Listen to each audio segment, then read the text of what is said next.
ನಮಸ್ಕಾರ ಎಲ್ಲರಿಗೂ. ನಾನು ನಿಮ್ಮ ಪ್ರೀತಿಯ ರಾಯಚೂರು ಹುಡುಗಿ. ತಮಗೆಲ್ಲರಿಗೂ ಅಮ್ಮನ ಅಡುಗೆ ಮನೆ ಕಾರ್ಯಕ್ರಮಕ್ಕೆ ಹೃದಯಪೂರ್ವಕ ಸ್ವಾಗತ. ಇವತ್ತಿನ ಸ್ಪೆಷಲ್ ರೆಸಿಪಿ ಏನಪ್ಪ ಅಂದರೆ, ತುಂಬ ಜನ ಕೇಳ್ತಾ ಇದ್ರಿ ಹಾಗಲಕಾಯಿ ಪಲ್ಯನ ಯಾವ ರೀತಿ ಮಾಡೋದು ಅಂತ. ಹಾಗಾಗಿ ಇವತ್ತು ತುಂಬ ಸಿಂಪಲ್ ಆಗಿ ಹಾಗೆ ಟೇಸ್ಟಿಯಾಗಿ ಹಾಗಲಕಾಯಿ ಪಲ್ಯನ ಯಾವ ರೀತಿ ಮಾಡೋದು ಅಂತ ನೋಡ್ಕೊಂಡು ಬರೋಣ. ಮೊದಲಿಗೆ ಈ ಪಲ್ಯನ ಮಾಡಲಿಕ್ಕೆ ಹಾಗಲಕಾಯಿನ ತೊಗೊತಾ ಇದ್ದೀನಿ. ಈ ಹಾಗಲಕಾಯಿನ ತುಂಬ ಚಿಕ್ಕದಾಗಿ ಅಥವಾ ಮೀಡಿಯಮ್ ಸೈಜಲ್ಲಿ ಕಟ್ ಮಾಡಿಕೊಂಡು 2-3 ಬಾರಿ ಸ್ವಚ್ಛವಾಗಿ ನೀರಲ್ಲಿ ತೊಳೆದು ಅದನ್ನು ಒಂದು ಹಂಚಲ್ಲೇ ಹಾಕಿ ಈ ರೀತಿ ಹುರ್ಕೋಬೇಕಾಗುತ್ತೆ.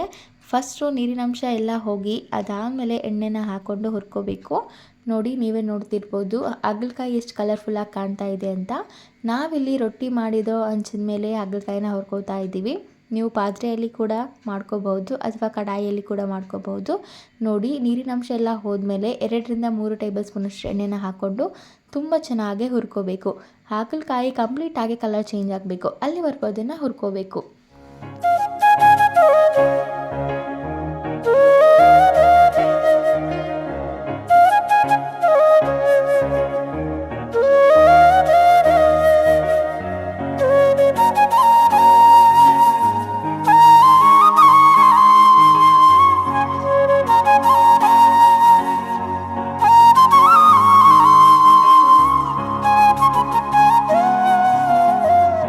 ನೋಡಿ, ಆಲ್ರೆಡಿ ಹಾಗಲಕಾಯಿ ಎಲ್ಲ ತುಂಬ ಚೆನ್ನಾಗಿ ಹುರ್ಕೊಂಡಾಗಿದೆ. ನೀವೇ ನೋಡ್ತಿರ್ಬೋದು ಕಲರ್ ಎಷ್ಟು ಸಖತ್ತಾಗಿ ಚೇಂಜ್ ಆಗಿದೆ ಅಂತ. ಇದೇ ಹಂತದಲ್ಲಿ 1 ಚಿಟಿಕೆಯಷ್ಟು ಅರಿಶಿನ ಪುಡಿನ ಹಾಕ್ತಾ ಇದ್ದೀವಿ. ಹಾಗೆ ರುಚಿಗೆ ತಕ್ಕಷ್ಟು ಉಪ್ಪನ್ನು ಹಾಕ್ಕೊಂಡು ಎಲ್ಲನೂ ತುಂಬ ಚೆನ್ನಾಗಿ ಕಲಸಿ 1-2 ನಿಮಿಷ ಇದನ್ನು ಮತ್ತೆ ಹುರ್ಕೋಬೇಕಾಗುತ್ತೆ.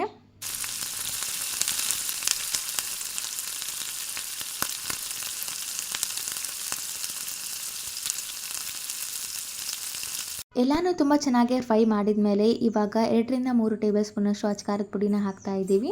ನೀವು ನಿಮ್ಮ ಖಾರದ ಅನ್ವಯ ಅಚ್ಕಾರದ ಪುಡಿನ ಸೇರಿಸ್ಕೊಳ್ಳಿ. ನೋಡಿ, ಎಲ್ಲನೂ ಹಾಕಿದ ಮೇಲೆ ತುಂಬ ಚೆನ್ನಾಗಿ ಕಲಿಸ್ಕೋಬೇಕು. ಎಲ್ಲನೂ ಕಲಸಿದಾದ್ಮೇಲೆ ಹಾಗಲಕಾಯಿ ಪಲ್ಯ ಕುದಿಲಿಕ್ಕೆ ಎಷ್ಟು ನೀರು ಬೇಕೋ ಅಷ್ಟು ನೀರನ್ನು ಹಾಕ್ಕೊಂಡು ಹಾಗೆ ಇದೇ ಹಂತದಲ್ಲಿ 1 ಇಂಚಷ್ಟು ಬೆಲ್ಲನ ಹಾಕ್ತಾ ಇದ್ದೀವಿ. ಈ ಹಾಗಲಕಾಯಿ ಪಲ್ಯಗೆ ಮೇನ್ ಟೇಸ್ಟ್ ಕೊಡೋದು ಅಂದರೆ ಬೆಲ್ಲ. ಹಾಗಾಗಿ ಬೆಲ್ಲನ ಮಾತ್ರ ಹಾಕೋದು ಮರಿಬೇಡಿ. ನೋಡಿ, ಇದೆಲ್ಲವನ್ನು ಹಾಕಿ ತುಂಬ ಚೆನ್ನಾಗಿ ಕುದಿಸ್ಕೋಬೇಕು. ಸಂಪೂರ್ಣವಾಗಿ ನೀರಿನ ಅಂಶ ಹೋಗಿ ಎಣ್ಣೆ ಅಂಶ ಬಿಡಬೇಕು, ಅಲ್ಲಿವರೆಗೂ ಅದನ್ನು ಕುದಿಸ್ಕೋಬೇಕು. ಆಗ ಸಖತ್ ಟೇಸ್ಟಿಯಾಗಿರುವಂಥ ಹಾಗಲಕಾಯಿ ಪಲ್ಯ ತಿನ್ನಲಿಕ್ಕೆ ರೆಡಿಯಾಗಿರುತ್ತೆ.